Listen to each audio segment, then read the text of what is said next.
Hi everybody, welcome back. Let's continue by taking another look at Tasha's Cauldron of Everything and taking a closer look in Chapter 1 at what they call some of the new character options. So what they talk about here are some interesting new ways of changing how you make your character. For the longest time, you always choose, say, a certain race with certain abilities, certain pluses, maybe some minuses to some things in there, whatever. Well, this talks about doing away with that and creating an entirely new way. So here at the top, you can see when you talk about making your D&D character, you have all these options from the player's handbook. Well, here they add, how about ways to customize the character's origin by changing some of those racial traits? Who says this race has to have just a plus to dex or a plus to wisdom, con, strength, or whatever? The individual could be different among most, say the average of their race, and have something completely different. They make a good point right there. And these adventure characters tend to be the biggest, best, strongest, and most unusual of the race to start with. They also talk a little about changing subclasses at times and other things along with it. But here on customizing your origin, at first level, you choose various aspects of your character, including ability scores, race, class, background, and so on. Together, these elements help paint a picture of your character's origin and give you the ability to create many different types of characters. Despite that versatility, a typical character race in D&D includes little or no choice. I make a good point there. A lack that can make it difficult to realize certain character concepts. The following subsections address that lack by adding choice to your character's race, allowing you to customize the ability scores a lot more than usual. Also, languages and certain proficiencies that'll fit into whatever character it is you got in mind that you want to make. Character race in the game represents your character's fantasy species combined with certain cultural assumptions. That's true. Those are assumptions, but they're always unique individuals. So start here with ability score increases. Whatever D&D race you choose for your character, you get a trait called ability score increase. This increase reflects an archetypal bit of excellence in the adventurers of this kind in the D&D's past. For example, dwarves get the typical +2 to con. Because dwarf heroes in D&D are exceptionally tough, makes sense, and dwarfs have that reputation for that. This increase doesn't apply to every dwarf, just dwarf adventurers, and it exists to reinforce the archetype. That reinforcement is appropriate if you want to lean into that archetype, but it's unhelpful if your character doesn't want to conform to that. If you'd like your character to follow their own path, you can ignore the ability score increase trait and assign ability score increases tailored to what you want for your particular character. Here's how to do it. Take any ability score increase you gain in your race or subrace and apply it to an ability score of your choice. If you gain more than one increase, you can apply those increases to the same ability score, and as always, you can't increase it above 20.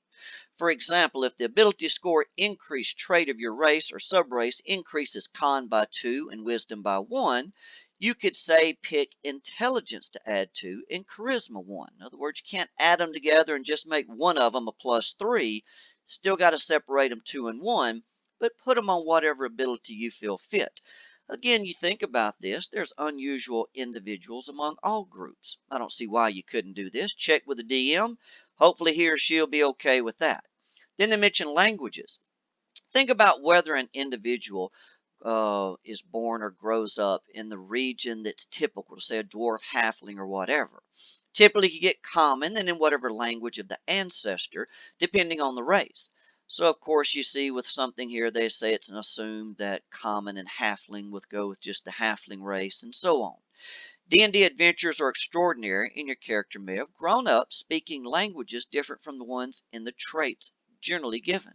To customize the languages you know, you may replace each language in the language traits with a language from the following list. And as you can see, here's a lot of the common stuff, and you could expand on this all you wanted. Looking down at proficiencies, some races and subraces gain proficiencies. These are usually cultural, and your character might not have any connection with that culture in question, or might have pursued different training. You can replace each of those proficiencies with a different one of your choice, and using this table here, one skill for a different skill, whatever it is you want to do with this particular character. Armor, Maybe replace that with a simple or a martial weapon, or maybe a tool. Simple weapon with a different simple weapon or tool. Doesn't have to be just one in particular to whatever the book has in it. One martial weapon for a simple, a martial weapon or a tool, or some tool for some other, or even a different simple weapon. So those are some good options there. Mix it up a bit and make it different. So looking at the different page here, the next one they talk about, for example, high elf adventurers have proficiency with long swords, which are martial weapons. Consulting the proficiency swaps table, we see that your high elf can swap that proficiency for proficiency with another weapon or a tool. Your elf might be a musician who chooses proficiency with a musical instrument, which is a type of tool. So mix it up however you see fit. Personality. The description of a race might suggest various things about the behavior and personality of that particular archetypal adventurer. You may ignore those suggestions, whether they're about alignment, moods, interest, or other traits. I think alignment is dead anyway. That's the best example of all those. Here they talk a little about changing skills. Sometimes you pick a skill proficiency that ends up not being useful in the campaign. Maybe end up battling something that you didn't realize you would. Maybe thought you'd be going against elves, then you're going against giants. Maybe start off in a warm environment, then end up in something that's very cold. Whatever it may be, you may want to change up a skill. In those cases, talk to the DM about replacing that skill proficiency with another offered by your class at first level. A convenient time for such a change is when you reach a level that grants the ability score increase feature. So see, it's not like you'd be changing them constantly, just every several levels. Representing that your character has spent a level or two studying the new skill and letting the old one atrophy. So the old one goes away, the new one replaces it.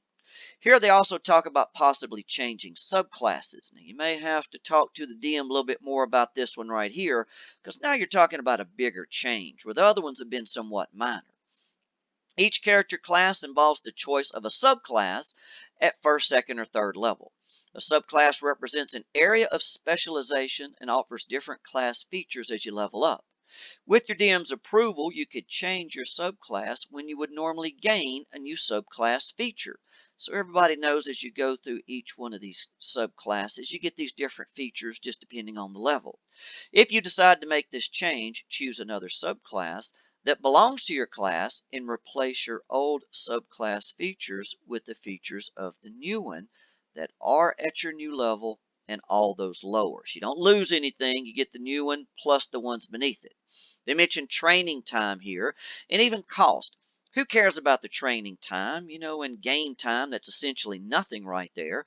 But then the cost, that could be a deciding difference. Maybe the DM decides 100 gold piece per level for training time is good. Maybe 1,000, whatever. You can probably work that out. And then they mention sudden changes right here. Now, this is something a little bit more than the others.